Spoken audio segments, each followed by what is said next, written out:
Hi, I'm back again. I guess this is going to be the final video that I'm going to do on this conversion of the Taig cross slide on the lathe and modify the reading index handle. And I've got everything stripped down, and I've got the parts sitting on the lathe here, disassembled so that you can see everything, and then I'm going to assemble it, and hopefully that will give you some idea of how this unit was produced. It consists of a drum or a steel round main section,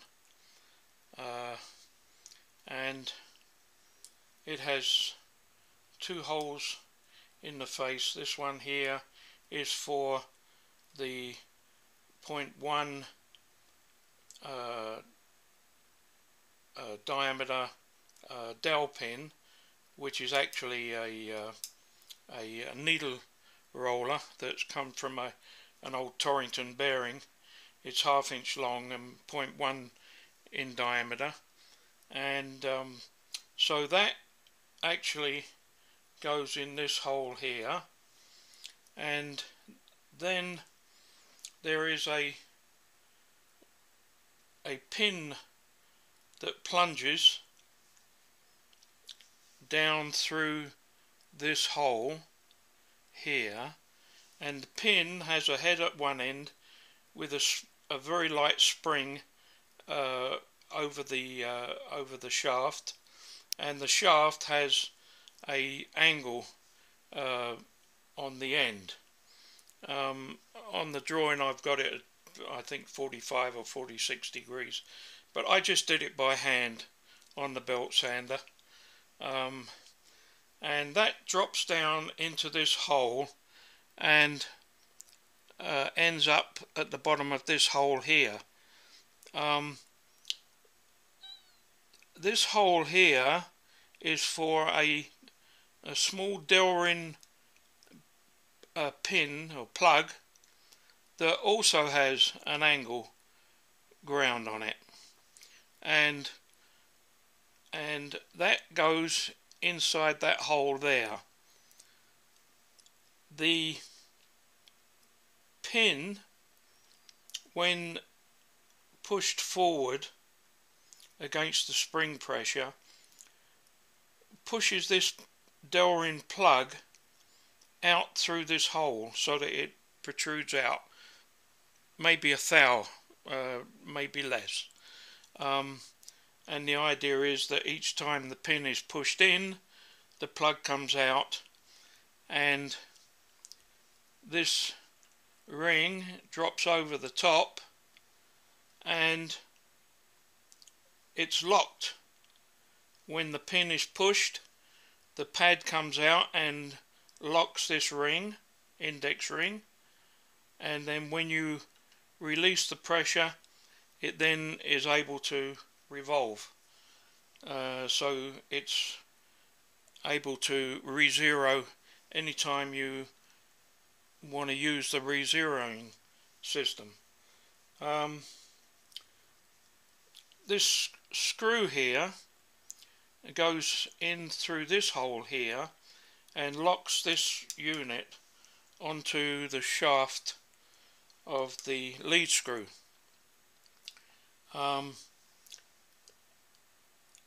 I have inserted a little copper plug in the contact end so that when it sits on the shaft and locks everything up, it doesn't damage anything, and enables removal and replacement easily without any burrs being produced.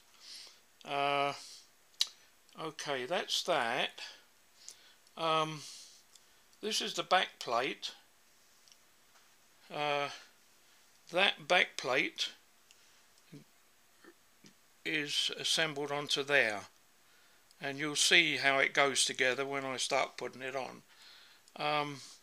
This is just a mold steel again, and that is the threaded pin that pushes this pin forward and locks and unlocks the index ring. So that's that. I machined 2 flats either side of this boss here, and that's to enable the ball handle to locate on that section there, and eliminates any possibility of the handle coming undone when you're winding the table back this way. Without that, the center screw in the shaft is only a 256, and everything kind of fine when you're winding forward, but then when you start to wind back, the ball handle becomes loose. So I had to lock the ball handle onto this plate, the back plate. There's another hole here. This is a hole that locates on the dowel. When this dowel is in there, this plate locates over the shaft and also on that pin, and lines up the screw with the sprung pad pin. So that's basically it. The other thing that I did was I milled out a 1/4 inch diameter recess in this part of the feed, and inserted a plastic plug, and also put a witness line in there, or a datum line, or a judicial line. I forget. I don't know. It's just like a datum line. That's what I call it, a datum line.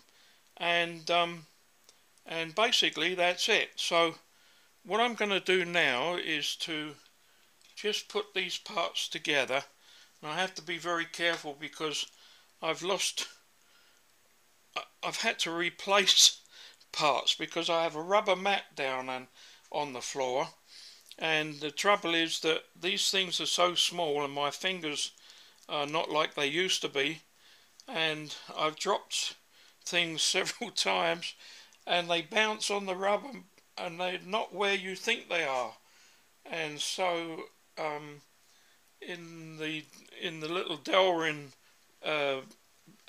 plug, I had to renew that once, so I have to be very careful. So I'm going to start putting this together now, and the first thing that I'm going to do is to put the lock-in screw. It's a 632, by the way.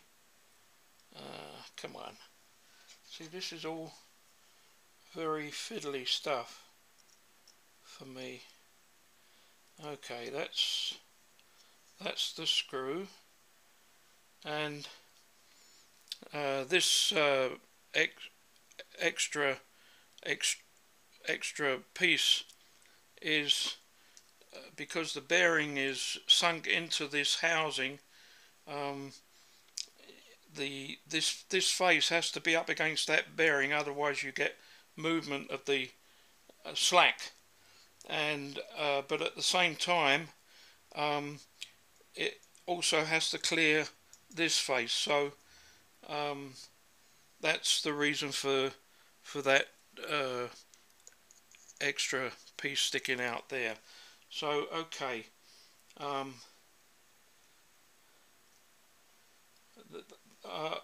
also I had to extend this shaft at the lead screw to do all of this, and it's a 3/4 of an inch long extension that is joined to the original lead screw shaft. So I have to make sure that the flat that was on the original, that locked up the original handle, is not anywhere near this one, because I already had the thing jam up and had to replace the copper pad. That was also another screw up. So that goes on there like that, and you make sure that there's no slack, and that goes up there like that. I'm going to leave it about there, and I just tighten this up, and this is the last time I'm going to disassemble it, I hope. So I'm going to give it a pretty good whack. Okay, that's nice and free. That's nice and free. There's no slack there. So that's that. Now, the next thing that I'm going to put in is the little pad, and I have to make sure that the angle on the bottom of the pad is facing out towards this way. So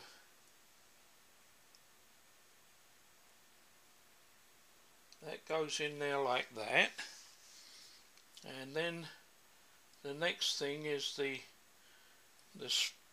pin that's sprung loaded, and again the angle, if you look at it, it's not a very good angle, but it's good enough, it works. So what the heck, you know. So that goes in with the angle facing up like so, and that's the pin. Now there's a little bit of spring pressure all the time, so that means that when it's released, it's gonna move this way and not put any pressure on the pad when you want to turn the ring. So now I get the dowel. Oh, fiddly, everything's slippery, and that goes in this hole down at the bottom. Now the last thing that goes on before I put the back plate is the ring, and as you can see, the ring it's not loose, but there's no friction there. Okay, so now the last piece that goes on before I put the handle on is the back plate, and the hole at the bottom is for the dowel, and that should line everything up. So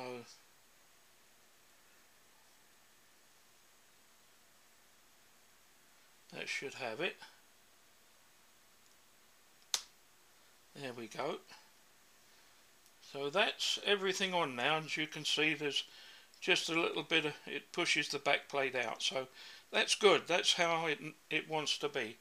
Now the ball handle, this is something that I made as well, and what I did, because I milled these two flats out either side, so I have a male like extrusion that actually will locate with the slot that I milled in the central ball. Okay, so that goes on there like that, and I hope this is all going to work out. So that screws onto the end of the shaft. Hope I've got it. Yeah, and then everything locates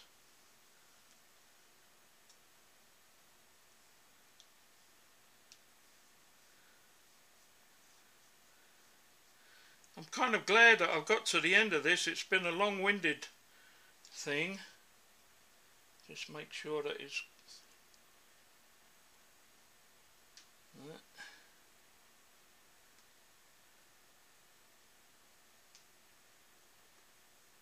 that's better. That's got it. So now everything is locked up, and once I tighten the screw up, there's no more friction on the screw or on any pressure, and here you have it.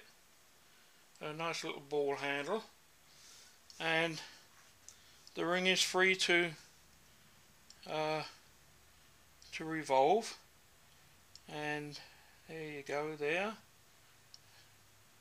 I might have to put a pin in to stop this lever from going over too far. There's the pin, and there you are, the ring is locked up. So, locked up. So there you go, that's the finish of that project. And I've also got a